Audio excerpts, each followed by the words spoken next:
It's Memorial Day 2024. Somber day for America, but it's definitely an appropriate day for us to recognize. And I'm going to take you through just a few thoughts that I have about today. So thanks for watching. First of all, many of you may know that Congress designated May as National Military Appreciation Month. It was within the last 50 years, I think it was the last half of last century. So there are multiple days throughout the year, specifically that people think of. But Memorial Day is the one that we are recognizing today, and it's an honor to all numbers somewhere around 1.2 million people. Although estimates are, or what I'm told, based on the data, is about half of those are people who died in combat. In my view, I don't know that it really matters that much, but these people lost their lives. They gave their lives so we can experience what we have. And we appreciate that. Memorial Day, as you know, happens the last Monday of May. It's not really a time of celebration. It's really a somber reflection. It's humbling. It's humble to remember Christ was made on our behalf. The day was actually born. This is interesting. Today, it was actually started in just after the Civil War in the late 1860s, and back then it wasn't really Memorial Day. I want to say it was like 1968. I'm sure. But prior to that, it was named Decoration Day, and what it really was intended to be a day that we recognize and decorate grave sites of those fallen. And that's really what it was. It was thousands and thousands of people gathered just a couple of years after the 1967 Civil War was complete.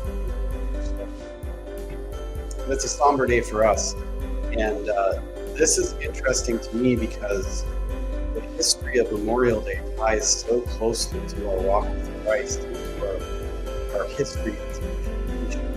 And so I'm going to talk about some of that today. But let's start with looking at 2 Corinthians 5, 7 through 9. It says, "For we walk by faith, not by sight. Yes, we are all of good courage, and we would rather be away from the body and at home with the Lord. So whether we are home or away, we make it our aim. We are of good courage, and we would rather be away from the body and at home with the Lord." Interesting scripture, interesting thought about our desire to be the Lord rather than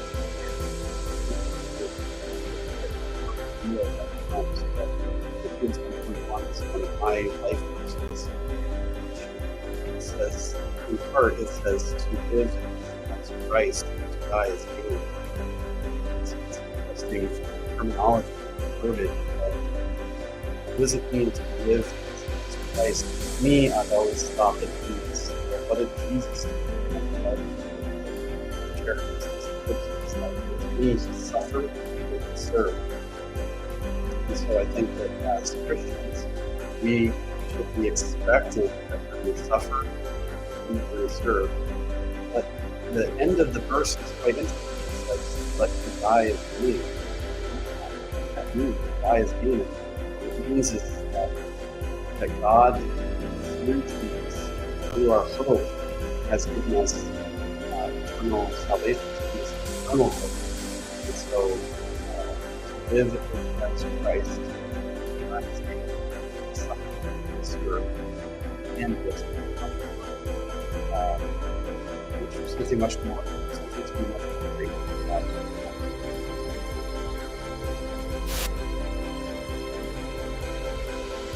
be much more of a celebration. Armed Forces Day focuses on those that are actively serving, and those are number over 1 million people who are actively serving, and that's celebrated towards. It's on the third Saturday. What is it? Third Saturday, and it is a Saturday versus a Monday, which Memorial Day lands on Monday, and it's a celebration of American strength. And that's one that you will likely be at a barbecue for. And then there's Veterans Day, which Veterans Day is a celebration, or it's more of an honoring of people that serve, veterans like myself and millions others across this country who served, who stepped up to serve this country. And that was started after World War I, celebrated in November. And these folks didn't pay the ultimate price, but we certainly put ourselves in harm's way. And I can personally attest on behalf of myself and millions of veterans that making such a choice changes forever. It just does. It can be motivating at times and paralyzing at others, as the weight of your experiences impacts every single day of your life. Those that have gone forward are eternally glorified with God. We remain here in the struggle. We want them to be with us, but we, without them, continue to endure the struggle. We honor them because of them, we get to have the struggle and protection of our freedom and liberty. This is an important day for me because it represents the single biggest reason why I'm standing up to use my voice in defense of our great nation and our history and our freedom and our liberty achievement. Because those that have gone before us no longer have a voice. And they paid the price, many of them at a very young age.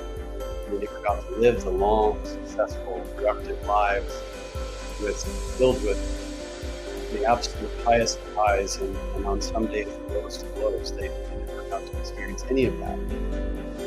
And it's very motivating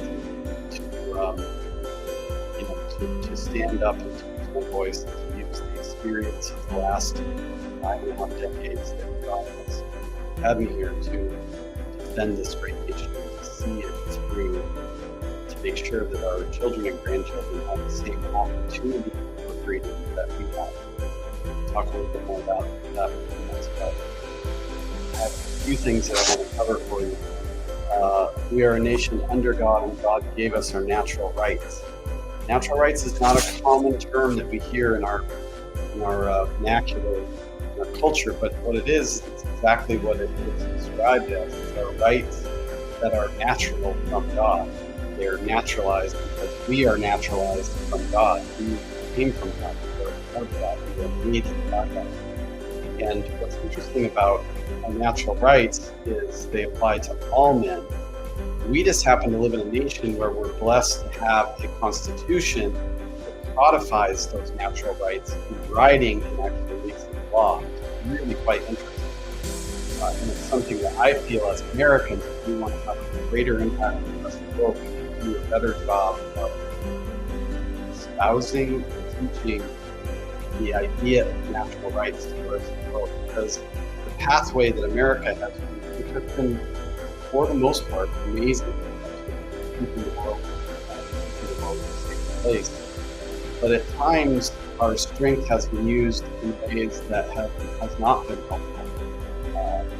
And for example, there's been many examples where we go in and we try to help it, help it through our strength, and we try to help the government do that strength. The problem is people who wrestle, struggle,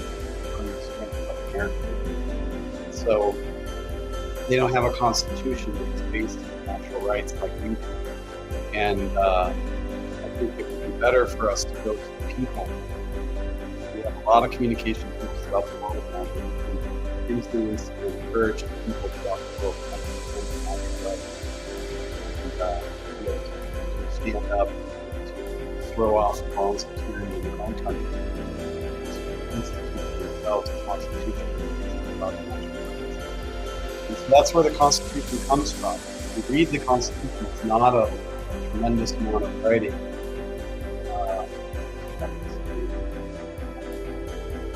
That and the Declaration of Independence are quite interesting. They're working at hand, as well as the Bill of Rights, which I think is part of the Constitution. So strongly recommend you read those. In fact, I'm going to do a live probably this next week or two. One of those. Well, I'm doing lives more often, so you can watch for those almost every day. Hopefully, here as we move forward. I haven't picked a time yet, but I might do that just to be more consistent, so that people know when I'm going to be on. And I also want to try to figure out how to make comments work on this thing, which I should have worked on earlier here before I got on here. There it is, comments. Let's see. It says all. It looks like just people on Facebook and YouTube can make comments, but you should be able to see them here. Let's see here. You can comment just to see if it shows up. Interesting. Okay, well, hopefully I can see your comments too. I'm not sure if that's how it works. I'll have to figure that out.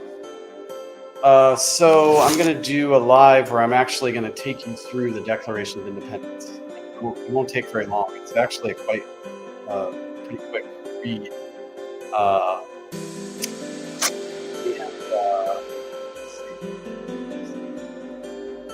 Braden says this audio is not very good. I think it's bad internet connection for one of us.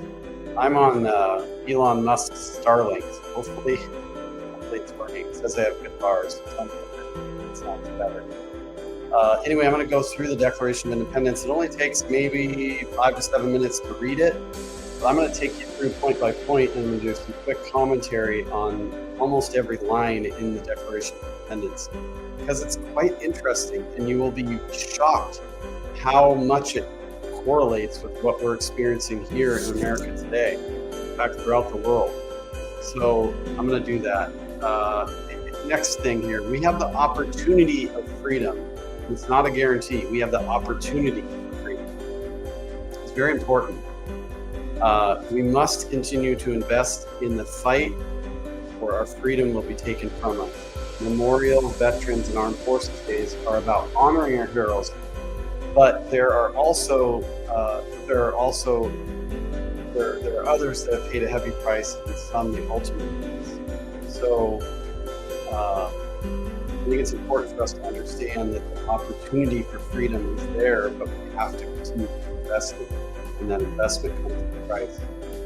One example, the people that are subject to the tyranny are set up, is the January 6th setup. That's an example of people that are subject to tyranny, that the very people that fought and lost their lives that we recognize on this Memorial Day are now some of our people here in America today are subject to that very same tyranny, and that's wrong. Many of the people that were part of the January 6th setup, as an example, there are others. But through that, through January 6th, many lives have been ripped to shreds, and even some like Ashley Babbitt, a veteran who's now a martyr for freedom after being senselessly shot by Capitol Police on January 6th. Roseanne Boylan was shamefully beaten and killed, as some of you may remember, by Capitol Police after she was misled into the January 6th setup. Many I know tied to J6 and atrocious FBI raids and arrests and things that happened. They were struggling in their marriage, struggling to get jobs as a result of their conviction or association socially with the community. Some, like Matthew Perna, carried such a mental and physical stress, they lost their lives as well. Those of us who stand up and use our voices to peacefully protest, those few elected that walk the talk in true respect to the Constitution. Others are jailed ridiculously for non-criminal offenses. In these ways, many of us are paying the price. Those of us that stand up and use our voices. That includes people that are running for elected positions that just want to defend American freedom. I was a veteran, but I feel much more taxed today as a result of splitting up the voice. President Trump, as an example, among many attacks he is enduring, is forced to sit in a courtroom on trial for crimes he did not commit, put himself in danger, not the subject. It's terrible. It's not an exhaustive list of tyranny that we face today. Some may be off-put that I mention these items on Memorial Day. I'm not seeking to diminish the costs that are paid by some, but to simply draw a correlation between what they paid and the price for and what many are paying the price for today. Those that are forcing us to stand under their umbrella of tyranny are unbelievably insulting the price paid by those we honor today. We cannot ignore the radical anti-freedom, anti-American weirdos. We will not, we must not, we shall not bow to tyranny. This is America. Taking the opportunity to experience freedom can be dangerous and messy, but it is worth all of the risk. If you think about that a little bit, many people want to feel safe in America. We need to close our border, and there's many things that we need to do in order to make sure that we secure our safety. But one thing that people don't realize is that if your goal is merely being safe, then in order to reach the ultimate level of safety and security, you have to give up all of your freedom and liberty. And even then, you're not completely safe and free. Even then, you're not completely safe and free from harm. So it's important for us to realize that freedom and liberty comes with risk. It's sort of like letting your kids go out and play. They're going to get hurt. And we have to trust God that He's going to draw them to Himself through their pain. One of the big things I always wanted to do was try to protect my kids as they were growing up, but I couldn't protect them from everything. And I don't think God wanted me to protect them from everything, because it's through our pain that God draws us to Himself, and that's ultimately what He wants. So let me just say this. I wrote this. This is very personal, but it's how I feel. Every stitch of a uniform, a canopy, and a flag is tied together with other stitches that are similar to perform a certain role. The entirety of American history has been knitted together at the hands of hardworking Americans, and those stitches have been put to work by our military to keep us covered with the freedom and liberty granted to us by God. Some of those stitches have been stained with the blood of warriors that were willing to risk it all so that we could continue to live with only the threat but not the reality of tyranny or worse. Today we honor those fallen, and we recommit ourselves to fight using their blood sacrifice as part of our motivation. Incredibly important. One other thing I want to take you through is the feeling of attending a service for a fallen soldier, which I've done all too many times. I served in the U.S. Navy, and in the Navy, we would release the fallen from. I was on an aircraft carrier, so they would do it from what's called a deckhead elevator, and they would do it out of the hangar bay on the hangar bay level, and they would either have the body in a urn, the ashes in an urn, which is usually done on the fantail on the back of the ship, or they would have the body on a board and covered with the flag, and the flag would be held, and the body would slip out from underneath the flag as it's let out to sea. But these are some of the thoughts that I recall from some of those experiences. I would think they are so young. Their family will be devastated. The lonely day ahead for his wife, for his girlfriend, his daughter, could have been me just as easily. Do I recall the last thing that they said to me? A piece of me has gone with them. That road will never leave me. It causes me to move, to act, to honor them, with each act, each day. It pushes me to get out of bed, to not let their sacrifice be for me. It takes something from me, but it gives me what it takes. takes a piece of me, but it leaves me with desire and gratefulness and a never-ending motivation to serve, to ensure their efforts are not going to remain the feckless weakness of those who oppose our natural rights. I find parallels of these feelings ironic in terms of how they align with how I feel about Jesus, the great sacrifice he made for us. Any of you who know the gospel or the story, God created us, a mission and a vision for us. We rebelled. We worshipped all that he created, including ourselves, instead of him and him alone. This created a gap or a separation between us and God because he's holy and we are not. The gap could not be reconciled by anything that we could do, so we needed a Savior. Jesus came in the form of a man, although he got dirt between his toes, he was the perfect God-man, meaning he never worshipped life or any of his pleasures. He didn't worship anything that God created, he worshipped God and God alone. He then offered himself as a sacrifice and paid the price for us to rejoin or be reconciled with God forever. No work of our own, no effort of our own. And that's what gives us the eternal gratefulness. His gift is eternal and not limited to the world, which makes it so much more powerful. We honor Jesus. In a different but similar way, we also honor our brothers and sisters who have given it all for us. We carry them with us as they carried us. We use their sacrifice to fuel our motivation to fight for the same. We carry on sometimes with deep emotion as we experience both the highs and lows of not knowing. We experience both the highs and lows, not on our own, but with them and their memory. We carry them as they carried us. I'm thankful for the fallen, those I did not know. I'm more thankful for God for giving us Jesus, who brings it all into focus and causes us to want to serve Him and to serve each other. I'm going to wrap up today by talking about the 13 folds of the flag during the flag ceremony. And I want to do this in part because I think it's quite interesting. But I also believe it's a great demonstration of our direct correlation between America and Christianity.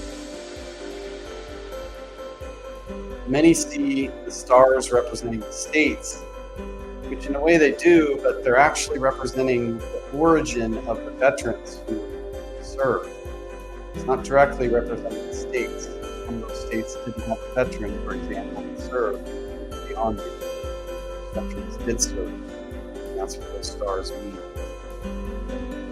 I'm going to go through the folds of the flag and what those mean, but I also want to talk about the flag itself. Without our freedom, we are not America. Without our liberty, we are not free. And our flag is a symbol of the representation of our freedom and our liberty. It represents what it means to be American, and it is the reason why we pledge allegiance both individually and collectively. Holding the flag and storing it storing it safely is a tribute to the fallen, but most do not know that flying the flag after it has been stored is a symbol of our belief in the resurrection. So one of the things I want to encourage you is if you've got an old wooden box with a flag in it, many of us do, then get it out and let the flag fly occasionally. And I wouldn't get hung up on doing it in a particular day because every day is a celebration of the resurrection. Be careful with the old flags, especially if it's a windy day because it can damage the flag. But even with that, I don't know that I'd get so hung up on it. If you have to replace the flag, then replace the flag and hold it properly and put it back in the same box it came. Take it out once in a while and fly it. And I think it'll be an emotional experience for you to do that. The folds are this. The first fold of our flag is a symbol of life. Life comes from God. In America, we honor life, and our Constitution protects life. If there is any question about life, it's only the question of when does life begin. Just like the photosynthesis process, the process of conception, life begins at conception. The second fold is a symbol of our belief in eternal life. The third fold is made in honor and remembrance of the veterans departing our ranks, and gave a portion of the gift of her life in defense of our country. The fourth fold represents our weaker nature, American citizens trusting in God. It is Him we turn to in times of peace, as well as in times of war, for divine guidance. This fold is a tribute to our country, the words of Stephen Peter, our country, in dealing with other countries, we always do right, but still our country right or wrong. The sixth fold is for where our hearts lie. It is with our heart that we put allegiance to the flag of the United States of America and the Republic of one nation under God, indivisible, liberty and justice for all.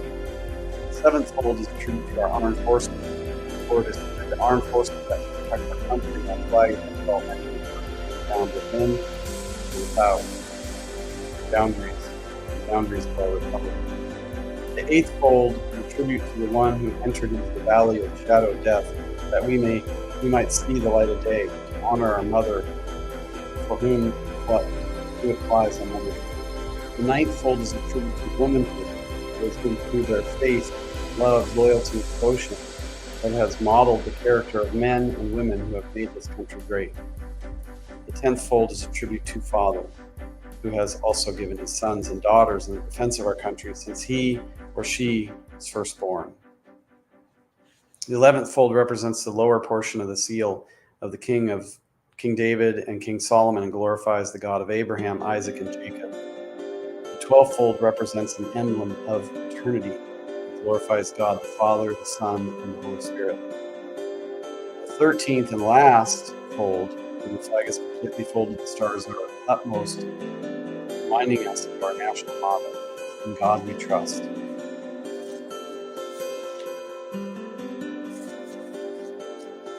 We close with this. The Star-Spangled Banner by Francis Scott Key answers this question, or asks this question. I'll sing this because I can't sing. I'll read it to you and you can hear it in your own mind. In the lyrics, it says, "Oh say, does the Star-Spangled Banner yet wave?" And the question continues in the next line. It says, "Here, the land of the free and the home of the brave." He's asking a question. Hey, is that flag still waving? Here in the land of the free and the home of the brave, is that flag still waving? That's what the question is. Today, in the midst of trials and struggles, there are plenty. Can we look in Key's original words through the clouds of the fight? Those words were replaced with through the perilous fight. I think it's quite interesting. When Key originally wrote it, it's through the clouds of the fight, but now we say through the perilous fight. But through the clouds of the fight really is interesting, because it's not the clouds in the sky, it's the clouds, it's the smoke and the dust and the clouds of the upheaval, the explosions, or whatever's happening. Today, I think we read the original words. The original words is important. Can we look through the clouds of the fight to see our flag still standing today? Can we do that on a daily basis in America? This is a question for each of us. We now know what our flag stands for. We've all taken the Pledge of Allegiance hundreds of times. So I would ask you again, can we see through the clouds of the fight to see our God, to see our country, our people, our freedom still standing today? Lee Greenwood's famous song, "God Bless the USA," begins with these words. Again, I'll read them, but you can hear them as a song. It's so easy to do. If tomorrow all the things were gone, I'd work for all my life. Had I had to start again, with just my children and my wife, I'd thank my lucky stars to be living here today, because the flag still stands for freedom. We can't take that away. Today, whoever threatens us cannot take that away, but we can certainly give it away. I'm hoping that we do not, and I know you are as well. God bless you this Memorial Day. Thank you to all our fallen and to their families, and to God for giving us this day and the next. God bless the USA. Thank you.